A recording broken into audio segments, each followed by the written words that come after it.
కొడుకు ఇంజనీరింగ్ కాలేజీకి వెళ్ళాడు కదా, నేను హ్యాపీగా ఉన్నాడు. అయితే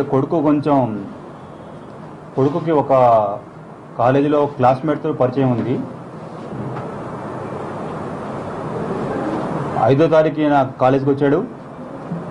5ని మళ్ళీ ఇంటికి వెళ్ళకపోతే తండ్రి ఫోన్ చేస్తే వస్తాను, చదువుకుంటున్నాను వేరే చోట ఉంటే, ఆయన తండ్రి కదా న్యాచురల్ నమ్ముతాడు. 6వ తారీఖు కూడా ఇంటికి వెళ్ళలేదు ఆయన. 6 ఈవినింగ్ కూడా వెళ్ళకపోతే తండ్రికి అనుమానం వచ్చి ఫోన్ చేస్తే నేను అక్కడున్నాను, ఇక్కడున్నాను, బస్సు దిగుతున్నాను, నాకు వెహికల్ పంపండి అని చెప్పి మాట్లాడాడు ఆయన. తర్వాత మళ్ళీ తండ్రి సరే ఆయన కనపడకపోతే వచ్చి కంప్లైంట్ ఇచ్చారు, కేసు రిజిస్టర్ చేశారు సిఐ గారు.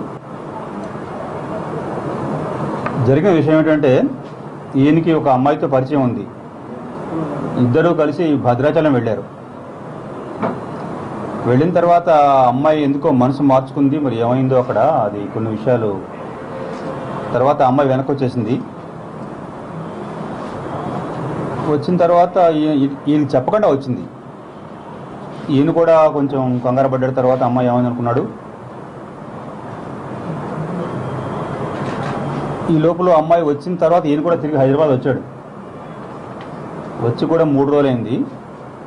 ఇంకా మన మీడియాలో వాటిల్లో రకరకాల వార్తలు రావడం, వీళ్ళకి ఫోటోలు రావడం, భయపడ్డాడు అతను. కారణం ఏమిటి అంటే ఈయన కుటుంబం సాధారణ కుటుంబం, అక్కలు 4 ఉన్నారు, ఈయన చిన్నవాడు. వాళ్ళతో ఏం చెప్పాలి ఏమిటి అని కొంచెం మదనపడి సంగారెడ్డి, అక్కడ తర్వాత సికింద్రాబాద్లో తిరిగారు, మల్కాజ్గిరి వచ్చారు, మెహదీపట్నం వెళ్ళారు. ఆయన ఫోన్ కూడా ఆయన దగ్గర పెట్టుకోలేదు ఆయన.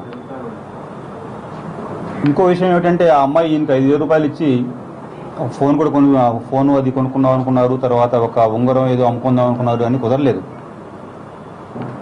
ఆఖరికి ఈయన నిన్న రాత్రి ఈయన వెనకాల చాలా పార్టీస్ పెట్టి ఏసీపీ గారు చాలా కేర్ తీసుకున్నారు.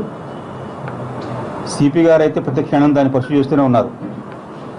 కారణం ఏమిటి అంటే ఈ మధ్య కొన్ని దురదృష్టమైన సంఘటనలు జరిగాయి. ఇలాంటివన్నీ దృష్టిలో పెట్టుకుని పర్సూ చేస్తుంటే నేను రాత్రి 11 ఆ టైంలో ఈయన భరత్ నగర్లో కుకట్పల్లి ఏరియాలో అక్కడ కనబడ్డారు. మీ ముందే ఆయన తండ్రికి అప్పచెప్పాం.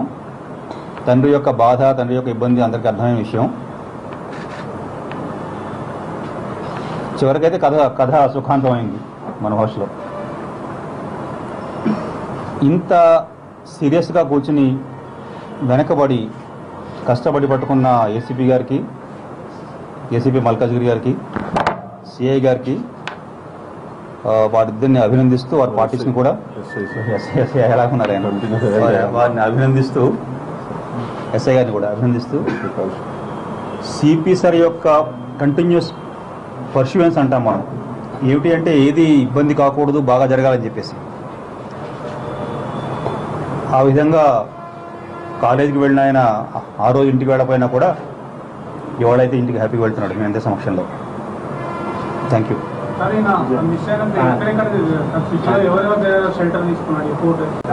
షెల్టర్ అంటే ఏమిటంటే అతనికి భయంలో ఉన్నాడు. అతను భయంలో ఉన్నాడు. సంగారెడ్డి వెళ్ళాడు, మల్కాజ్గిరి వెళ్ళాడు, ఎల్బీ నగర్ వచ్చాడు, బండ్లగూడ కూడా వెళ్ళాడు. ఒకరోజు పార్కులో పడుకున్నాడు, ఒకరోజు ఫ్రెండ్తో ఉన్నాడు, ఫ్రెండ్తో కాంటాక్ట్లో ఉన్నాడు, స్టేషన్లో పడుకున్నట్ట. ఏమిటి అంటే ఒక రకమైన భయం అన్నమాట, ఏం జరుగుతుంది ఏమిటి అని చెప్పేసి. వాళ్ళ పేరు గణేష్. మామూలుగా దర్శనానికి కానీ భద్రాచలం వెళ్ళాం ఇద్దరం.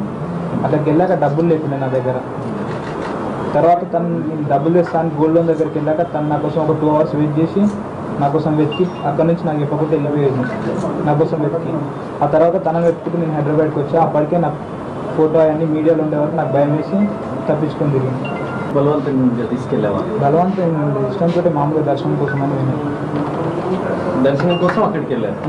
మరి ఆమె ఎందుకు వచ్చింది తిరిగి ఇక్కడికి? చెప్పిన 2 hours డబ్బుల కోసం పోయినా. ఆ తర్వాత తను నా కోసం వెతికి నేను ఎక్కడికి వెళ్ళిపోయినందుకు ఫేస్బుక్ లో మీ ఫ్రెండ్స్ పెట్టిన మెసేజ్ నా దగ్గర ఎటువంటి నీ ఫేస్బుక్ ఐడి నుంచి వచ్చినట్టుగా ఆ అమ్మాయి చెప్తాను. నాకైతే నా దగ్గర ఫోన్ ఏం లేదు నా దగ్గర. మీ బ్రదర్ ఎట్లా మెసేజ్ చేసిన? మా బ్రదర్కి నేను ఏం లేదు, నిన్న డైరెక్ట్ వచ్చి నేను ఇక్కడ దొరికిపోయాను అంతే తప్ప నేను అక్కడ వరకు ఎవరితో కాంటాక్ట్లో లేను. పోలీస్ స్టేషన్ అమ్మాయి వచ్చిన తర్వాత నువ్వు ఎందుకు ఆ 3-4 రోజులు తప్పించుకునే? తనకి ఏమైందన్న భయంతో నేను తప్పించుకోవాల్సి వచ్చింది తప్ప వేరే రీజన్ ఏం లేదు. అంటే మీకు అమ్మాయి ఇక్కడికి వచ్చిన తర్వాత కాంటాక్ట్ లో లేదా? లేదు, నా దగ్గర ఫోన్ మొబైల్ ఏది లేదు. అసలు ఎందుకు పోవాలనిపించింది అంత దూరం ఇద్దరు? మామూలుగా కాలేజ్ స్టార్ట్ అవుతుందని దర్శనం కోసం వెళ్ళాను. మీరు ఇద్దరు లవర్సా? లేదు, ఫ్రెండ్స్ అంతే. Thank you.